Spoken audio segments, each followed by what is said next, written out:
Hello students, आज हम quantum mechanics की स्टार्टिंग करने वाले हैं। जो कि मैंने आपको कहा था कि सबसे पहले हम ब्लैक बॉडी देखने वाले हैं। तो ब्लैक बॉडी रेडिएशन आपने ट्वेल्थ में भी देखा है एंड ग्रेजुएशन में भी आपने देखा होगा, बट आपको बेसिकली अंडरस्टैंडिंग हुई कि नहीं वो इम्पोर्टेंट है। लाइक ब्लैक बॉडी रेडिएशन होता क्या है। तो सबसे पहले आपको देखिएगा कि ब्लैक बॉडी रेडिएशन जो है, मतलब एक ब्लैक बॉडी किसे कहेंगे। तो ब्लैक बॉडी जनरल एक बॉडी है जो आपका every type of radiation absorb कर सकती है और एमिट कर सकती है। ठीक है, वो एब्जॉर्ब भी करेगी और एमिट भी करेगी। जैसे हमारे पास एक एग्जांपल है सन, एक है प्लेटिनम 95। ओके, सो प्लेटिनम और सन दोनों ही एग्जांपल जो है परफेक्ट ब्लैक बॉडी के लिए होते हैं।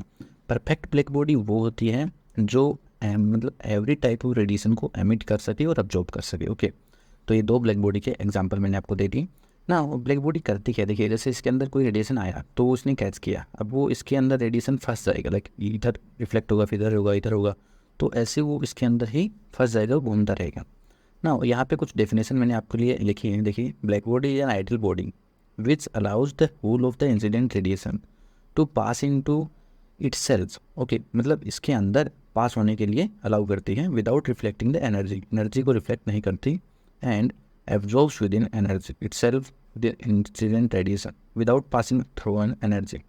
सो ये प्रॉपर्टी जो है रेडिएशन की यही है, मतलब मेन प्रॉपर्टी यही है। तो हम आगे चलते हैं नेक्स्ट स्लाइड के ऊपर, वहाँ हम आपको बताऊंगा कि हम जो है किस प्रकार से यहाँ पे आगे पढ़ने वाले हैं। देखिएगा, अभी हम देखेंगे कि ब्लैक बॉडी का कर्व कैसा होता है। देखिए, ब्लैक बॉडी कर्व कुछ ऐसा होता है। ओके, सो आपको पता होना चाहिए ये एरिया क्या रिप्रेजेंट करता है, एमिसिव पावर को। इसी total area represent emissive power. ना एक चीज़ और है कि एमिसिव पावर, लाइक हमने टोटल एरिया को बोला है, तो यहाँ पे जो हमने ब्लैक बॉडी एक्सपेरिमेंट किया था तो उसके अकॉर्डिंग हमारा एमिसिव जो पावर है वो T⁵ के प्रोपोर्शनल आता है। इसका जो लाइक पीक वैल्यू है एमिसिव पावर का, peak value of emissive power is proportional to temperature to the power 5। Okay, ना यहाँ पे कुछ मैं एक्सपेरिमेंटल रिजल्ट्स लिख रहा हूँ जो कि वेरी इंपॉर्टेंट है। एक ब्लैक बॉडी रेडिएशन के एक्सपेरिमेंट के बाद में हमारे पास कुछ रिजल्ट्स आए। जैसे पहला रिजल्ट है कि the curve is continuous. Okay, हमने जो डिफरेंट एक्सपेरिमेंट किए तो उनसे पता चला कि ब्लैक बॉडी जो कर्व है ये क्या होगा, ऐसे कंटिन्यूस ही होगा। डिफरेंट वेवलेंथ के लिए डिफरेंट टेम्परेचर पे हमने कर्व बनाए और वो कंटिन्यूस ही आए। सेकंड जो है कि डिफरेंट वेवलेंथ के लिए जो है आपका, हमने कई सारी वेवलेंथ ली, तो हर एक वेवलेंथ के लिए इसका जो एमिसिव पावर है वो for every wavelength this is different. Okay, this is different for every wavelength.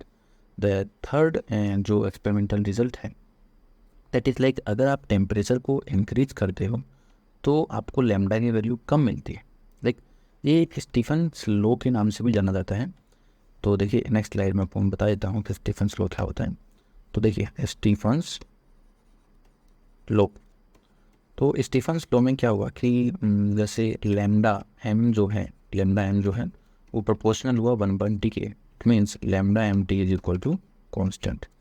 तो ये जो कॉन्स्टेंट का जो वैल्यू है स्टीफन कॉन्स्टेंट दिया गया है, इसको हम भी बोलते हैं 2.898 into 10⁻³ metre into Kelvin. Okay, this is Stefan's constant. Now Stefan's constant के बाद में आता है स्टीफन्स लॉ की बात। तो स्टीफन्स लॉ क्या होता है, तो देखिएगा area under black body represent total emissive power. जो ये एरिया था ब्लैक बॉडी के नीचे का, ये मैंने शुरू में बताया आपको क्या रिप्रेजेंट किया, टोटल एमिसिव पावर। उसको कैसे कैलकुलेट करेंगे, integration e lambda and d lambda. तो जब आप इसको सोल्व करेंगे this will be come out E⁻T⁴। Okay, so हमारे पास आ गया this is epsilon. Okay, epsilon emissivity, so epsilon T⁴। Now यहाँ पे जो सिग्मा है उसे हम बोलेंगे आइडियल। ये एप्सिलॉन जो है वो आइडियल ब्लैक बॉडी के लिए 1 होता है, और सिग्मा की जो वैल्यू है वो होती है 5.67 × 10⁻⁸ वाट पर metre square Kelvin 4। You can calculate the dimension from this formula also. So this is like Stefan's law. And at last आपको एक पॉइंट और बता दूँ मैं इसमें कि हमने देखा कि स्टीफन्स लॉ क्या होता है ये सब। अब आपको ये दिक्कत आ रही होगी कि लाइक रेडिएशन जो है आप कैसे याद करेंगे।